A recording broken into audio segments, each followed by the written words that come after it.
Recorded live with little or no editing. It's Defense Up, Cosmic Crucible Edition. I'm Run 7. How you doing? Today, Pathfinder Gaming joined me. Earlier, we did an interview with Pathfinder. You can find that video on the same channel. Maybe if it posted, I don't know.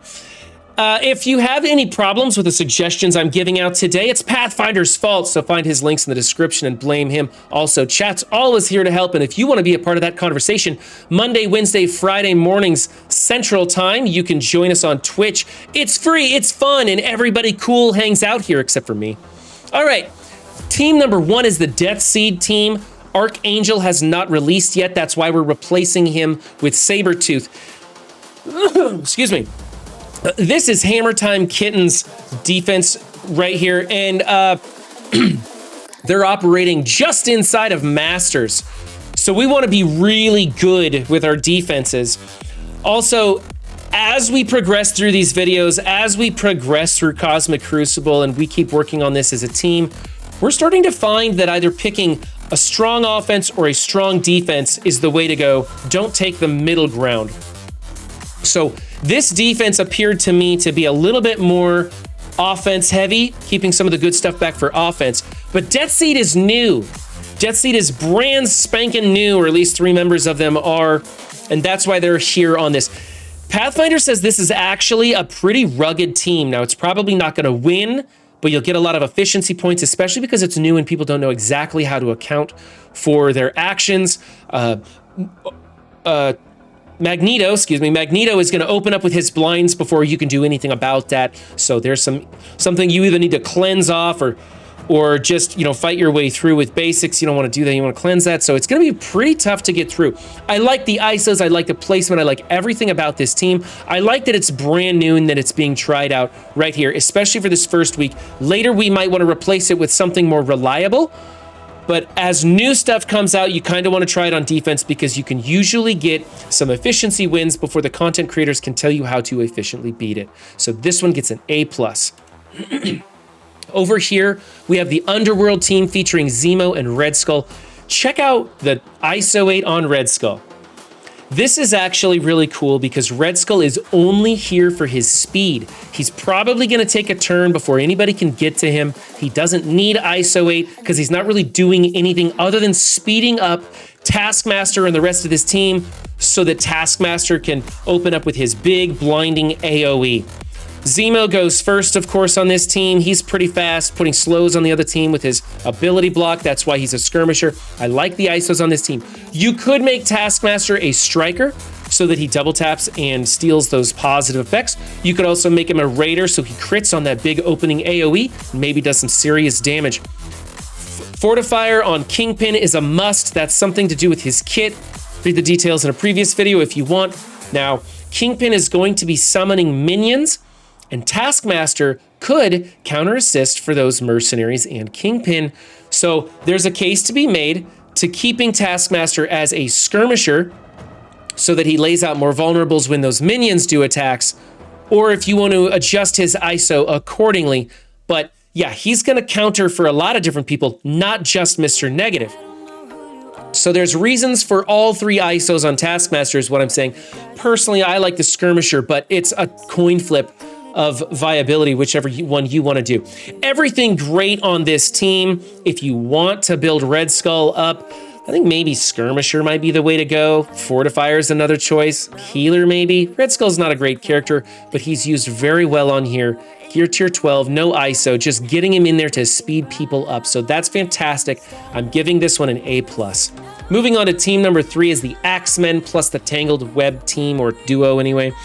We've got Healer on Beast. It's probably better to make him a skirmisher for this defense. He's Healer on offense when you're spamming that heal button. And we don't really like the placement with Jubilee and 99. We're thinking that a Tangled Web member should be in between everybody so that whoever you're targeting, you're getting splash damage onto a Tangled Web member that's going to give some kit effect to Weaver. I believe it adds a little bit of turn meter to her. Everything else great about this team. Really like it. It's a challenging team. It's well known and frustrated by all, so I think this is an A-. Moving on to team number 4 in the Latent Power Room. This is Uncanny with Wolverine. Now, we have technically 3 strikers and 2 people putting out vulnerables.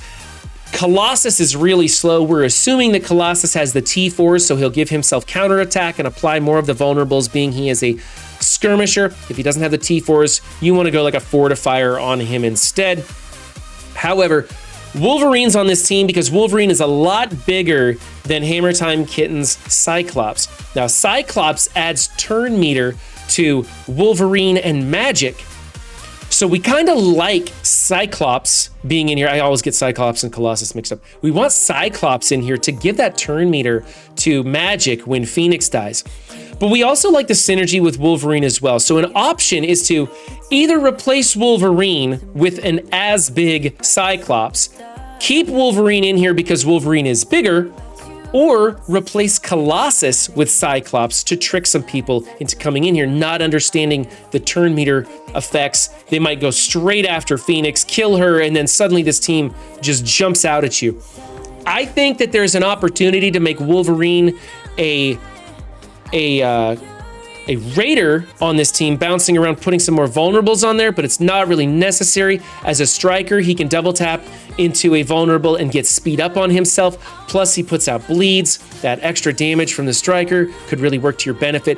So there's a lot of different ways we could go here, but honestly, this makes the cut for an A score. I kind of like what's going on. So yeah, it's a good one. All right, moving on to team number 5. Here is the new hotness.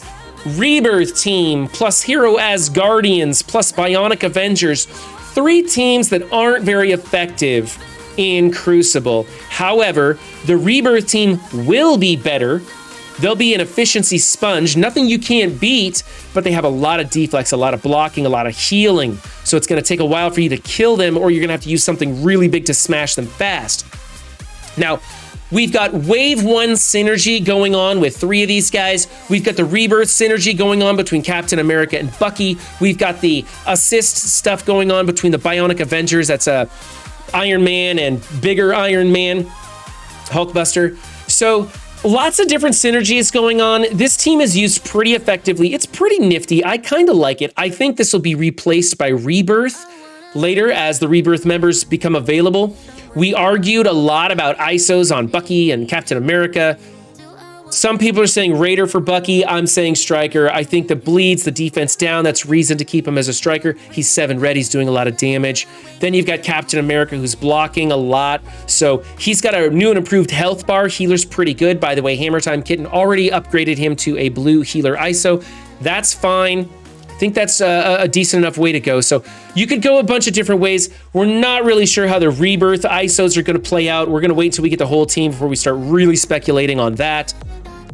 As far as the other ISOs go, Raider on Thor, Raider on Iron Man, yes, Striker on Hulkbuster, I love it. So this is really cool, but, and I can give this team an A because it's new. I kind of want to give it an A+, but there's something that we think that might be a little bit better, and that has to do with Team 6, Gamma, being in here. This is a full Gamma, full healer. I love the full healer team because if you make a mistake, they do not die.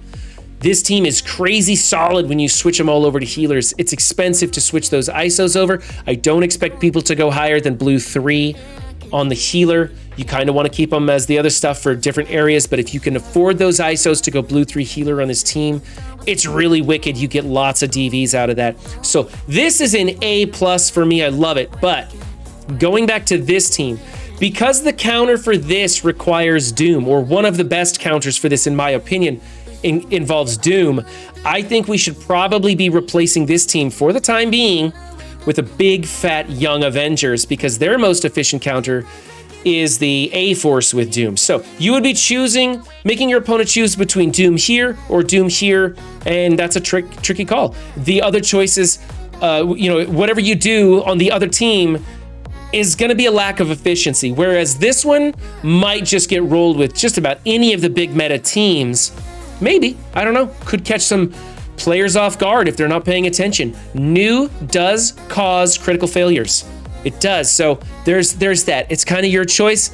I think maybe a big YA might be better in the short term, and then later replacing that with the Rebirth team because they'll be new and they'll be blocking and healing everything. So, all around some really solid scores for Hammer Time Kitten. if you guys want to try out that Death State team, give them a shot. See what happens. The jury's still out on whether or not this is going to be good for Cosmic Crucible defense. However, one thing to be remembering is just like Bionic Avengers, everybody's going to be building this team for raids. We kind of have to. Everybody's going to be building this team because it's a apocalypse necessary team, so they're going to be huge. You're going to be seeing them on defense. So in the future, we'll have some really good counters for the full team or the hybrids that come out of it. So remember, guys, don't just have a good game, be good to yourselves and others too, and I'll catch you next time. Bye.